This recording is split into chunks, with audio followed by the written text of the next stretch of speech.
On the day of my promotion announcement, I brought my family to celebrate, but instead they criticized me for bragging, and spent the night talking about my cousin's achievements. From the promotion to senior director was everything I'd worked for. 7 years climbing the corporate ladder, missing bedtimes with my kids, skipping family dinners. Sarah had supported me through it all, never complaining when I worked late or traveled for weeks. But Em understood my ambition in a way Sarah didn't. She got excited about my projects, asked follow questions about my presentations. Sarah just smiled politely and changed the subject to parent-teacher conferences or grocery lists. I told it was innocent. Just work conversations, just friendship. The morning of my announcement I woke to 17 missed texts from Emma. She was excited for me, proud of me, sending heart emojis and saying she couldn't wait to celebrate with me properly. My phone was face down on the nightstand, and Sarah was making pancakes in the kitchen humming. Big day today, she said, kissing my forehead. I'm so proud of honey. I felt sick. I'd invited both our families to dinner at Romano's, the fancy Italian place downtown. My parents, her parents, my sister and brother-in-law, even my cousin Jake who lived 2 hours away. Sarah had made the reservations weeks ago, coordinated everyone's schedules, ordered a cake. The announcement went perfectly at work. My boss gave a speech about my dedication and vision. The whole department applauded. Emma caught my eye across the conference room and mouthed, "Congratulations." And my chest tightened with guilt and want. I should have been thinking about Sarah. About our kids, Lily and Marcus, who were 8 and 6 and had drawn me pictures of a man in a suit with Beast Dead S written in crayon. Instead I was thinking about Emma's text from that morning. Tonight we celebrate like the power couple we could be. By 6 p.m., both families had gathered at Romano's. 14 people around a long table, everyone dressed, everyone smiling. Sarah wore the blue dress I'd bought her for our anniversary, the one she saved for special occasions. Before we order, Sarah announced, standing with her glass, "I want to make a toast to my incredible husband." My stomach dropped. All eyes on me, all these people who loved and supported me, while my phone burned in my pocket with Emma's messages. "To the hardest working man I know," Sarah continued, "who sacrifices so much for our family, deserve every bit," raised their glasses. Everyone except my mother. "Well," Mom said, not lifting her, "I suppose congratulations are in order. Though Jake here just got promoted to regional manager at his firm. That's quite impressive too." The table went quiet. Jake shifted uncomfortably in his seat. "Mom," I started, but she wasn't finished. "And it comes with a company car and stock options. Very impressive for someone his age." She turned to Jake. "Tell everyone about the golf membership they're giving." Sarah's face flushed red. She slowly lowered her glass. Jake mumbled something about it not being a big deal, but my father jumped in. "Regional manager, that's higher than senior director, isn't it? Dad, they're different companies, different structures. I'm just saying, Jake's making real moves. Stock options, company car, golf membership, that's success." My sister-in-law Lisa decided to join the pile on. "And Jake's only 28. How old are now? 35. Sarah sat down hard. Her hands were shaking slightly as she reached for her water glass. "This is supposed to be celebrating my husband," she said quietly, but her voice carried steel. "Oh, we are," my mother said with that smile she used when she was being cruel. "But it's also nice to celebrate Jake's achievements. Both boys are doing well." Boys, like we were still children being compared at a family barbecue. My brother-in-law Mike, who'd been drinking since he arrived, raised his, "Here's to Jake, future CEO probably, and his cousin who manages things." The laughter that followed wasn't malicious, but it wasn't kind either. It was the laughter of people who'd found something to poke at, something to diminish. I looked around the table. At my kids, confused why grandma and grandpa were being mean to daddy. At Sarah, whose special night was crumbling in real time. At my in-laws, who looked mortified but didn't know how to salvage the situation. My phone buzzed. Em again. "How's dinner? Everyone's so proud of." I excused to the bathroom and called her. "This is a disaster," I whispered into the phone. "My family is comparing me to my cousin all night. They're acting like my promotion is nothing." "Them," Emma said, and her voice was warm honey in my ear. "They don't understand what I've accomplished. I do. We should be celebrating right now, just us." "I know. I was with instead, could be, slip out early. Tell them have work to do. Come to my place, let me show how proud I am of properly." I closed my eyes and leaned against the bathroom wall. Through the door, I could hear Jake explaining his benefits package to the table. Everyone asking follow questions they'd never asked about my job. I can't just leave. Sarah planned this whole thing. Sarah who's letting her family right now. The Sarah who never asks about work, never seems excited about success. She wasn't wrong. When I told Sarah about the promotion 3 weeks ago, she'd hugged me and said, "That's wonderful, honey," in the same tone she used when I told her I'd picked milk. Emma had screamed, actually screamed with joy over the phone, then peppered me with questions about my new responsibilities, my budget, my team. "Deserve better," Emma continued. "Deserve someone who sees worth." When I returned to the table, Jake was showing everyone pictures on his phone of the new Audi his company was leasing him. My own car was a 3-year-old Honda Civic with a car seat in the back and goldfish crumbs in the cup holders. Sarah caught my eye and tried to smile, but I could see she was holding back tears. My mother turned to her. "Sarah dear, must be so proud. Of course not like Jake's promotion, but every step forward is progress, I suppose." "It's exactly like Jake's promotion," Sarah said firmly. "My husband worked incredibly hard for this. He's brilliant and dedicated and—" "Oh, we know," my father interrupted, "but Jake's company is Fortune 500. That's the big leagues." The cake came out after dinner. Sarah had ordered it specially. "Congratulations, senior director," in elegant script with a little frosting briefcase. It was beautiful and thoughtful and everything I didn't deserve. But instead of singing, "For he's a jolly good fellow," the conversation somehow shifted back to Jake's golf membership and how networking on the course was where real business happens. I sat there watching my wife's face crumble as her carefully planned celebration turned into an extended commercial for my cousin's career. My phone buzzed constantly throughout dessert. Emma sending photos of the bottle of champagne she'd bought, the lingerie she'd picked out, asking when I could get away. By the time we said goodbye in the parking lot, Sarah wasn't speaking to me. Not because of Emma, she didn't know about Emma yet, but because I'd let my family steamroll her special dinner without fighting back hard enough. Daddy are sad, Lily asked in the car. No baby, Daddy's just tired, Grandma was mean tonight. Sarah stared out the window, her jaw clenched. When we got home and the kids were in bed, Sarah finally exploded. 7 years I've supported, 7 years I've listened to stress about work, celebrated every tiny milestone, encouraged when wanted to quit. And tonight, the one night that was supposed to be about recognizing everything accomplished, I had to sit there and watch family tear down while said nothing. What was I supposed to do? Start at dinner. We're supposed to stand for us, instead sat there looking miserable while they compared to Jake like her still 10 years old. She was crying now, angry tears streaming down her face. Do you know how hard it was for me to keep smiling? To keep trying to redirect the conversation back to success while they just dismissed it over and over. I should have comforted her, should have apologized for not defending the dinner she'd worked so hard to organize, should have told her how much I appreciated everything she'd done. Instead, I thought about Emma's texts. About someone who would never let anyone diminish my achievements. Someone who saw my worth. Maybe they have a point. I said maybe regional manager at a Fortune 500 is more impressive than senior director at a mid-size firm. Sarah stared at me like I'd slapped her. Are serious right now? I'm just saying objectively. Objectively, Rainbow. She stood from the couch. Promotion is huge. Doubled salary. Have 30 people reporting to her, the youngest senior director in company's history. But sure, let's all bow down to Jake in his company car. She started walking toward the stairs then stopped. Know what the worst part is? I was so excited to celebrate tonight. I was so proud to be wife to show everyone how successful and wonderful are. And just gave. Let them make feel small and then made me feel small too. After she went to bed, I sat in my home office staring at my phone. Emma had sent a photo of herself in the champagne and lingerie, with the message, "This could have been night, deserved to feel appreciated." I typed and retyped responses. I almost drove to her apartment 3 times. Instead, I fell asleep on the couch, my phone in my hand, dreaming about a woman who wasn't my wife. That was the night I crossed the line from emotional cheating to planning something worse. That was the night I decided Sarah would never understand my ambition the way Emma did. That was the night I started destroying my family, one text message at a time. 3 weeks after the disaster dinner, I was full-blown having an affair. Not just emotional anymore but physical, desperate, all-consuming. Emma and I had started meeting at her apartment during lunch hours after work, whenever I could fabricate an excuse. Sarah knew something was wrong. She'd catch me smiling at my phone, notice when I started working late more often, see how I flinched when she touched me. But she was trying to fix us the way she always did, planning date nights, cooking my favorite meals, being extra affectionate. It made everything worse. Her kindness felt like accusations. Her love felt like chains, been distant, she said one morning while packing the kids' lunches. Ever since promotion dinner. I know my family was awful that night but it's not about that. I couldn't meet her eyes. I'm just adjusting to the new responsibilities. Lily ran into the kitchen wearing mismatched dress over her school uniform. Daddy can do my hair. Ask Mummy baby. I wasn't running late. I wanted to text Emma before work. Sarah's face fell, but she just said, "Of course sweetie. Come here." I watched her braid Lily's hair with practiced efficiency, listened to her ask Marcus about his spelling test, saw her kiss both kids goodbye with the same enthusiasm she'd had every morning for 8 years. She was a good mother, a good wife, and I was about to destroy her world.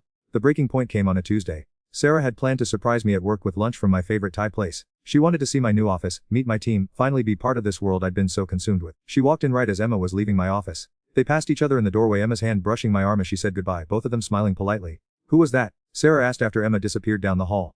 Emma Shen, one of my project managers. She's pretty. I guess. I hadn't noticed. The lie tasted like acid in my mouth. We ate lunch in my office, Sarah asking questions about my work, trying to understand the promotion she'd celebrated so proudly, but I kept checking my phone, waiting for Emma's usual afternoon text. Am I boring? Sarah asked quietly. No, of course not. Keep looking at phone, just work stuff. Sorry. She was quiet for a long time, picking at her pad thigh. Finally, do still love me? The question hit like a physical. Sarah, what kind of question is that? An honest one. Because lately it feels like you're just going through the motions. Like I'm something have to endure rather than someone chose. I should have told her the truth then. Should have ended the affair, begged for forgiveness, fought for my marriage. We might have survived it if I'd been honest. Instead, I lied again. Of course I love. I'm just stressed with the new job. She nodded but I could see she didn't believe me. Okay, I'll get back to work. And after she left, Emma appeared in my doorway like she'd been waiting. Wife seems nice, she said, closing the door behind her. She is. Pretty too. Suburban mom way. The comment was cruel and calculated, designed to make me defensive about Sarah, to create distance between us. It worked. She's a good person, I said lamely. Of course she is. Good people make good wives. But do they make good partners? Do they challenge, inspire, understand ambitions? Emma moved closer, perched on the edge of my desk. When told me about promotion, I researched company, looked industry trends, asked questions about strategy. When told wife, what did she do? I thought about Sarah's reaction. The hug, the "that's wonderful honey," the immediate pivot to planning a celebration dinner. She planned a dinner, exactly. She planned a party. I wanted to understand success. Emma's hand found mine. Her extraordinary and deserves someone who sees that. Someone who matches drive. That night, I came home just with math homework while Lily practiced piano. The picture of domestic contentment, the I'd thought I wanted. How was day? Sarah asked without looking from Marcus's fractions. Fine. Did like the lunch surprise? Yeah, thanks. Maybe I could come by again sometime. It would be nice to understand work better. My stomach clenched. Don't need to do that, I'm busy with the kids. She looked then, studying my face.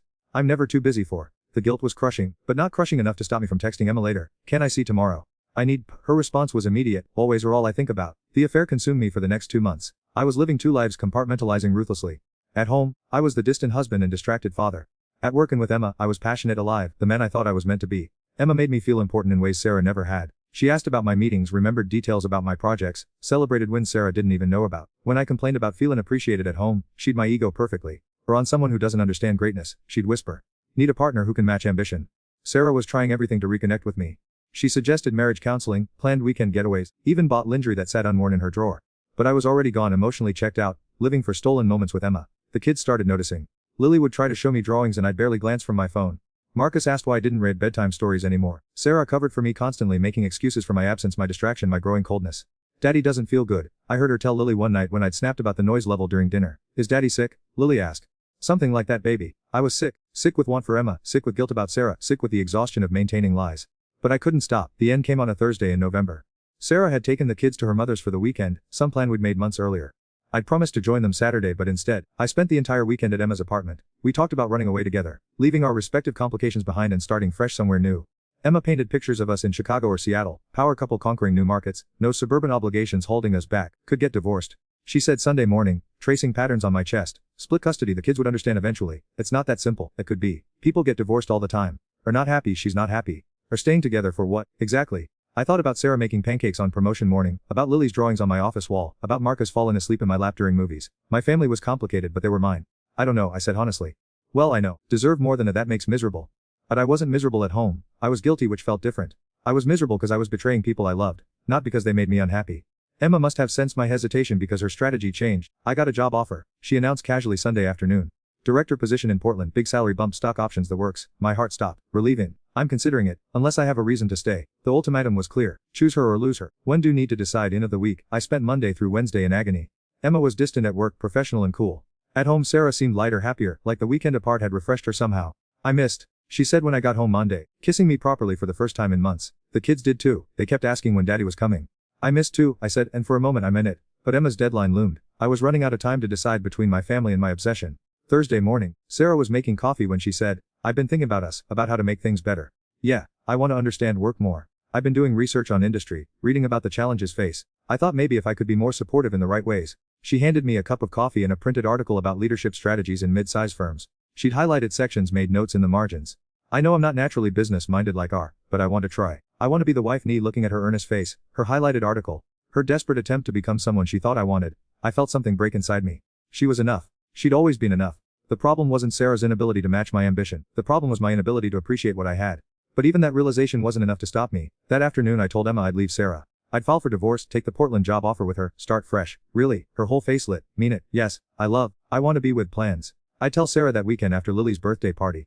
We'd keep it professional at work until I could transition out. Emma would accept the Portland offer for both of us. I felt nauseated making these plans but also relieved. The decision was made. No more living in limbo. Friday Sarah made my favorite dinner.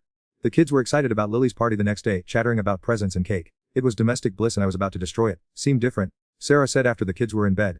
Happier. Somehow. Do I? Yeah. Less stressed. It's nice. She curled next to me on the couch, her head on my shoulder. I love, she whispered. Whatever's been wrong between us, we'll fix it. We always do.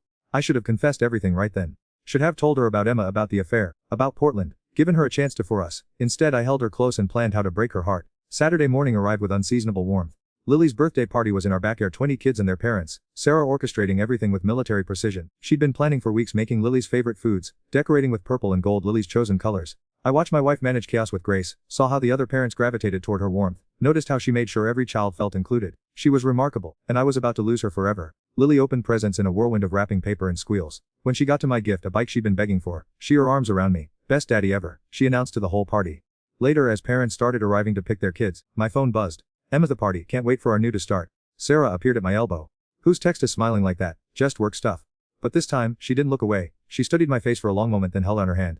Let me see phone. What, Sarah? Don't be ridiculous. Show me the phone or I'm going to assume the worst. My heart hammered against my ribs. Around us parents chatted and kids played, everything normal and civilized while my marriage teetered on the edge of destruction. Sarah or being paranoid? Am I? Her voice was steady, but I could see her hand shaking, because for months have been different, distant, secretive, and just now, smiled at phone the way you used to smile at me. We're imagining things. Then prove it. Show me the phone. The standoff lasted maybe 10 seconds, but it felt like hours. Parents started noticing the tension, conversations quieting as they sensed drama. Finally Sarah's best friend Katie approached. Everything okay over here? Everything's fine, I said quickly, just a misunderstanding. But Sarah was still staring at me waiting, and in that moment, I made the choice that would haunt me forever. Instead of handing over the phone, instead of confessing, instead of ending the charade with honesty, I got angry. I can't believe doing this at our daughter's birthday party. I hissed, making a scene in front of everyone. I'm making a scene. Sarah's voice rose slightly. We're the one acting suspicious. I'm not giving my phone because acting crazy. This is ridiculous. The words hit her like a. I watched her face crumble. Watch it 8 years of trust in her eyes. Okay, she said quietly. We're right, I'm being ridiculous, but I could see she was done. Done fighting, done trying, done believing my lies. The party wound down in uncomfortable silence. Sarah smiled and thanked everyone for coming, but the joy was gone from her voice. Parents left quickly, sensing the shift in atmosphere. After everyone was gone and the kids were watching a movie inside, Sarah stood in our destroyed backyard, staring at the remnants of Lily's party. I know we're having an affair, she said without looking at me. Sarah, just don't lie to me anymore. She turned to face me. I don't know who she is, but I know she exists. The question is, what are gonna do about it? This was my chance. My last chance to choose my family, to end things with Emma, to for my marriage. Instead I said, I want a divorce. Sarah didn't cry when I asked for a divorce. She didn't scream or throw things or beg me to reconsider. She just nodded once, like I'd confirmed something she already knew, and walked into the house to check on our kids. That night, I slept in the guest room for the first time in our marriage. Through the thin walls, I could hear Sarah crying quietly, trying to muffle the sound so Lily and Marcus wouldn't wake. I lay there texting Emma about Portland, about our future together, about how free I felt now that the truth was out, but every message felt hollow against the sound of my wife's muffled sobs. The next morning Sarah was making breakfast like nothing had changed. Pancakes for the kids, coffee for me, her face composed and calm. If not for her red-rimmed eyes, I might have thought I'd imagined the whole conversation. Mummy, why do you look sad? Climbing into Sarah's lap. Just tired, baby. Eat pancakes. Marcus studied both of us with that eerily perceptive way 6-year-olds have. Aaron, Daddy fighting? No fighting, Sarah said firmly. Daddy and I just need to have some grown conversations. I should have been relieved that she was handling it so maturely, making it easy for me. Instead I felt nauseated by her grace, her protection of the kids even while I was destroying everything. We need to talk about logistics, she said after the children left for school. Her voice was businesslike, detached. Lawyers, custody, the house. Sarah, don't. She held her hand. Don't apologize, don't explain, don't make this harder than it needs to be. Made choice. Now we deal with the consequences. The next few weeks were a surreal nightmare of normalcy. We told the kids Daddy was sleeping in the guest room because he'd been snoring. We maintained routines, attended school events together, pretended everything was fine while lawyers divided our into assets and liabilities. Emma was patient at first, understanding that divorce was complicated. But as the process dragged on, as I kept finding excuses to delay telling my kids the truth, her patience wore thin. Said wanted this. She reminded me after I canceled another Portland apartment viewing. Said wanted to be with me, I do. It's just complicated with the kids. Kids adjust. That's what they do. They're 8 and 6, Emma. This is going to devastate them. They'll be fine. Kids from broken homes turn out perfectly normal all the time. Her casual dismissal of my children's pain should have been a red flag. But I was so deep in the fog of infatuation that I interpreted it as strength, as the kind of tough love Sarah was too soft to provide. The truth came out on a Tuesday in December. I'd been sloppy, careless with my phone on the fantasy of starting over. Sarah found the text while looking for my insurance information after Marcus fell off his bike. She didn't confront me immediately. Instead she screenshotted everything, printed it out, organized it chronologically. When I came home from what she now knew was a work dinner with Emma, she had the evidence laid out on our kitchen table like a prosecutor presenting a case. Emma Chen, she said calmly, project manager. The pretty one hadn't known messages, at the proof of my betrayal laid out in black and white. Months of lies, of stolen moments, of planning a future that would destroy my children's world. How long? Sarah asked. I can explain.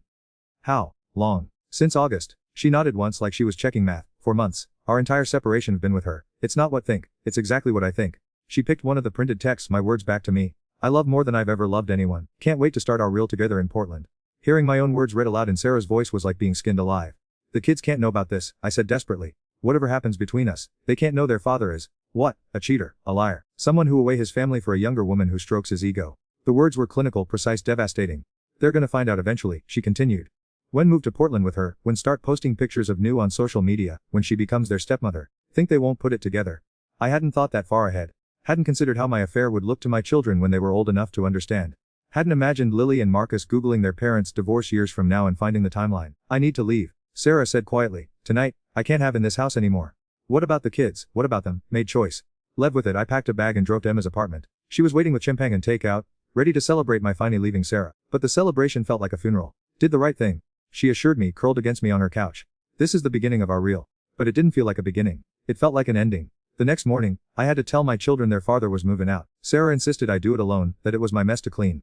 Lily took it the hardest. She cried and clung to me, begging me not to leave, promising to be better if I stayed. The sound of her sobs will haunt me until the day I. It's not about baby, I tried to explain. Daddy and Mommy we need some space, she wailed. I want our family. Marcus was quieter, more withdrawn. He just stared at me with those big, serious eyes and asked, leaving because of me? Never because of. Then why? I had no answer that wouldn't destroy him. The divorce proceedings turned fast. Sarah's lawyer was ruthless, painting me as an unfaithful husband who'd abandoned his family for a coworker. They had the text, the timeline, the proof of my deception. My lawyer advised me to settle quietly, to avoid a trial that would air everything publicly. Wife has enough evidence to destroy, he said bluntly. Take the deal. The deal left me with weekend custody, half my assets and alimony payments that would me financially for years. But the worst part wasn't the money. The worst part was watching my children's faces when I picked them for my first official custody weekend. The confusion, the way they kept asking when they were going home to mommy. "This is temporary, right, daddy?" Lily asked on Sunday night when I had to take them back. "We're going to come home soon. This is how it's going to be for a while, baby. But I don't like it, I want to come home." "I know, I'm sorry." Emma was initially patient with my custody schedule, understanding that weekends would be dedicated to the kids, but her patience evaporated when she realized how the divorce settlement would affect our Portland plans. "We're broke," she said bluntly after I explained the alimony situation. "How are we supposed to move to Portland when we're paying Sarah half salary every month?